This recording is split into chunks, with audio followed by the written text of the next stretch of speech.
Σήμερα θα σας διαβάσω ένα γράμμα. Ένα γράμμα που έγραψα το 2004 από τον εαυτό μου προς τον εαυτό μου, για τη μάνα μου όμως. Δεν το διάβασα ποτέ, εννοείται. Έγραφα πολύ. Εκεί ξέσπαγα. Έβγαζα τα συναισθήματά μου. Και είναι καλό να το κάνετε αυτό. Και να τα κρατάτε. Πολλοί ψυχολόγοι λένε να τα γράφετε και να τα πετάτε. Έτσι φεύγει η κακή ενέργεια, αλλά είναι καλό κάθε φορά που ξανααισθανόσαστε χάλια να διαβάζετε για να παίρνετε χαμπάρι πως τα πράγματα δεν αλλάζουν. Τα συναισθήματα δεν αλλάζουν με αυτούς τους ανθρώπους. Είναι τα ίδια. Όσα χρόνια και αν περάσουν, σας ξανακάνουν να αισθάνεστε τα ίδια. Άρα αυτά τα γράμματα είναι αποδείξεις. Λοιπόν, με λύπη σε κοιτάζω, με λύπη σε ακούω. Όλο τρέχεις να προλάβεις. Η ζωή δεν είναι τρένο, η ζωή είναι ταξίδι. Με λύπη σε κοιτάζω. Τη ζωή τρέχεις να προλάβεις και ούτε που σκέφτηκες να κάτσεις να τη ζήσεις. Και βέβαια σε αγαπώ, πώς μπορώ να κάνω αλλιώς. Εσύ μου έδωσες ζωή, εσύ με έκανες ό,τι είμαι. Για μένα έψαξα να βρω ποιος στα αλήθεια είμαι. Και τώρα μπορώ να σου μάθω εγώ ό,τι δεν μου έχεις μάθει. Θέλω να σου μάθω να αγαπάς. Θέλω να σου μάθω να ακούς, να χαίρεσαι, να ζεις. Πείνα για τη μητέρα μου 2004. Δηλαδή ήμουν 37 χρονών. Όταν άρχισα να προσπαθώ να καταλάβω ποιος είμαι,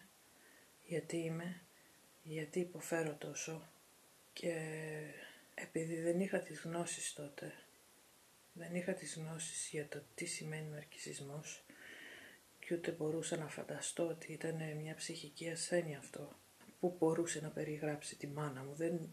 Δεν ήξερα ότι υπήρχε μια ψυχική ασθένεια που μπορούσε να περιγράψει αυτόν τον άνθρωπο. Δεν φανταζόμουν καν ότι υπάρχουν και άλλοι σαν κι αυτοί να είναι. Νόμιζα ότι ήμουν μόνη εγώ που τράβαγα αυτά. Νόμιζα ότι ήταν μόνο αυτή που είχε αυτές τις συμπεριφορές. Τελικά, πολύ αργότερα, ακούγοντας και τα διάφορα βιντεάκια στο YouTube και τις μαρτυρίες άλλων, έφαγα την πρώτη μου σφαλιάρα, η οποία σφαλιάρα είναι στην αρχή. Όταν όμως συνειδητοποιείς ότι δεν είσαι μόνος, είναι και ανακούφιση. Λοιπόν, το γράμμα αυτό το έγραψα στα 37 μου, για να σας δώσω να καταλάβετε το πόσο πολύ άργησα και πόσα πολλά χρόνια νόμιζα ότι αυτή η κατάσταση ήταν μοναδική. Και για κάποια χρόνια ακόμα μετά από αυτό. Εκεί ακόμα, όπως καταλαβαίνετε, νόμιζα ότι μπορούσα να την αλλάξω. Τη λυπόμουνα. Πίστευα ότι δεν ήξερε να δώσει αυτό που δεν της δώσανε κι αυτήν ποτέ, και ότι μπορούσα να την μάθω, όπως λέω. Θέλω να σου μάθω. Μα δεν μπορείς να μάθεις όμως τίποτα σε έναν ναρκισσιστή. Ο λόγος που φέρεται έτσι είναι προγραμματισμένος. Το ξέρουν τι κάνουνε, ξέρουν πολύ καλά τι κάνουνε. Το να τους πεις τι κάνουν στραβό δεν βοηθάει καθόλου. Ούτε θα τους αλλάξει, αλλά θα τους χειροτερέψει κιόλας. Η στάση τους απέναντί σου θα χειροτερέψει κιόλας. Είναι πολύ σημαντικό. Μπορείτε να πάτε σε έναν ψυχολόγο, βέβαια, αλλά είναι πάρα πολύ λίγοι ακόμα που γνωρίζουν περί ναρκισσισμού. Ακόμα και στην Αμερική, που το θέμα αυτό έχει ξεκαθαριστεί εδώ και πολύ καιρό και το γνωρίζουν, είναι λίγοι που μπορούν να σε βοηθήσουν ως ψυχολόγοι πάνω στο θέμα αυτό. Και αυτό είναι από μαρτυρίες ανθρώπων που κάνουν αυτή τη δουλειά, έτσι, που είναι ψυχολόγοι, που είναι σύμβουλοι και έχουν τραβήξει, παρόλα αυτά έχουν τραβήξει το ζόρι που τραβάει ο καθένας σε μια οικογένεια ναρκισσιστών ή έχουν γνωρίσει και παντρευτεί άτομα με ναρκισσισμό, παρόλο που είναι ψυχολόγοι δηλαδή, πέσαν στην παγίδα. Οι ίδιοι θα σας πούνε, πολλοί από αυτούς τέλος πάντων, θα σας πούνε ότι η μεγαλύτερη βοήθεια είναι να παρακολουθείς τα βιντεάκια στο YouTube, πως τη μεγαλύτερη βοήθεια την πήραν από άλλους συνανθρώπους που περνάγαν τα ίδια, τις μαρτυρίες τους. Δεν είναι καθόλου εύκολο να σε καταλάβει, να σε πιστέψει κανένας. Μόνο κάποιος που το έχει τραβήξει μπορεί να καταλάβει ακριβώς τι γίνεται, τι συμβαίνει. Βέβαια δεν θα σου κάνει κακό να πας να δεις έναν ψυχολόγο, αλλά μπορεί να μην πάρεις όλες τις απαντήσεις πάνω σε αυτό το θέμα που χρειάζεσαι να πάρεις. Εγώ από τότε, το 2002 νομίζω, που πήρα πρώτη φορά σε σύμβουλο και με βοήθησε πάρα πολύ. Αλλά βέβαια δεν είχαμε αναφέρει καθόλου αυτό το θέμα, δεν το γνώριζε κανένας τότε. Και μετά συνέχισα και πιστεύω στην ψυχολογική βοήθεια από ειδικό. Πιστεύω σε αυτήν, ναι. Αλλά τώρα που έχω πάει σε ένα άλλο, η γνώση μου έχει πάει σε ένα άλλο επίπεδο, δεν ξέρω αν θα μπορούσα να βρω κανένα να με βοηθήσει. Νομίζω ότι θα ρώταγα από την αρχή να είναι κάποιος που έχει ασχοληθεί με το θέμα αυτό και το γνωρίζει. Έχω πολλά ποίηματα έτσι, έχω πολλά γράμματα που έχω γράψει στη μητέρα μου.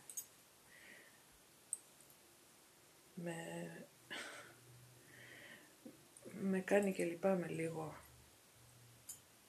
τώρα που ξέρω ότι δεν μπορείς να τους βοηθήσεις αυτούς τους ανθρώπους. Με κάνει και λυπάμαι που σαν να είμαι κάποιος άλλος, δηλαδή δεν είμαι αυτός, μου ακούω κάποιον άλλον όταν διαβάζω αυτά τα ποίηματα και λέω τι κρίμα ρε παιδί μου, πόσο πολύ πίστευα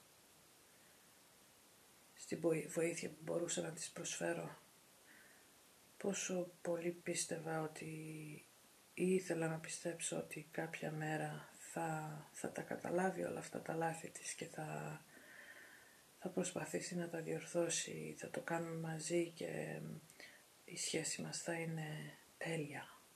Δεν θα είναι ποτέ τέλεια η σχέση, δεν θα είναι ποτέ καλή η σχέση. Ας το τέλεια. Το τέλεια είναι ένα μεγάλο όνειρο. Δεν θα είναι ούτε καν καλή. Και όταν θα είναι για πολύ λίγο. Δυστυχώς η σχέση με αυτούς τους ανθρώπους όταν είναι καλή, εσύ πρέπει να ανησυχήσεις διπλούν. Γιατί ετοιμάζουν να χτυπήσουν πιο δυνατά. Εκμεταλλεύονται ή δημιουργούν αυτή την καλή σχέση για λίγο για να μπορούν να πάρουν πληροφορίες, για να μπορούν να μαζέψουν τις πληροφορίες που θα χρειαστούν αργότερα για να σε χτυπήσουν. Το ξέρουν ότι το κάνουν αυτό. Το ξέρουν. Κάποιος είχε κάνει τη σύγκριση ενός ψυχοπάθη με τον ναρκισσιστή. Μ' άρεσε πολύ αυτή η σύγκριση γιατί όντως έτσι είναι. Ψυχοπαθής θα κάνει αυτό που κάνει γιατί πιστεύει σε αυτό, ότι αυτό είναι το καλό. Δηλαδή δεν έχει συναισθήματα, δεν μπορεί να νιώσει τίποτε. Ο ναρκισσιστής δυστυχώς, και είναι τρομακτικό αυτό, ξέρει πολύ καλά τι κάνει και ξέρει και για ποιον λόγο το κάνει και έχει συγκεκριμένο λόγο να το κάνει. Είναι γιατί του προκαλεί χαρά να πονάει τους άλλους, να κατεδαφίζει τους άλλους, να τους κάνουν να αισθάνονται ένα τίποτε. Όταν σε ανεβάζει εκεί πάνω, μόνος λόγος που το κάνει είναι για να μπορέσει να πονέσει παραπάνω όταν θα σε κατεβάσει. Είναι τρομερό, αλλά τελικά αυτό αποδεικνύει πόσο επικίνδυνοι ανθρώποι είναι, γιατί αυτοί δεν βγαίνουν με τα μαχαίρια όπως τον ψυχοπαθή να σφάξουν όποιον βρουν μπροστά τους. Αυτοί τρέφονται με τις ψυχές, τρέφονται με τον πόνο του αλουνού. αυτό τους δίνει δύναμη. Για μένα είναι το χειρότερο είδος, γιατί δεν μπορούμε κιόλας να τους δικάσουμε και να τους βάλουμε φυλακή. Δεν μπορούμε να τους βάλουμε σε ψυχιατρίο, να τους κλείσουμε σε ψυχιατρίο. Παίζουν ένα διπλό παιχνίδι τόσο καλά που δεν μπορείς να βασιστείς και να το βγάλεις τρελό τον άλλον, γιατί ακόμα και να αποδείξεις δηλαδή το παιχνίδι του όλο, γιατί ακριβώς μπορούν και φέρονται απολύτως φυσιολογικά. Μπορούν να σου δώσουν την εικόνα του ήρεμου, ευγενικού, φιλάνθρωπου.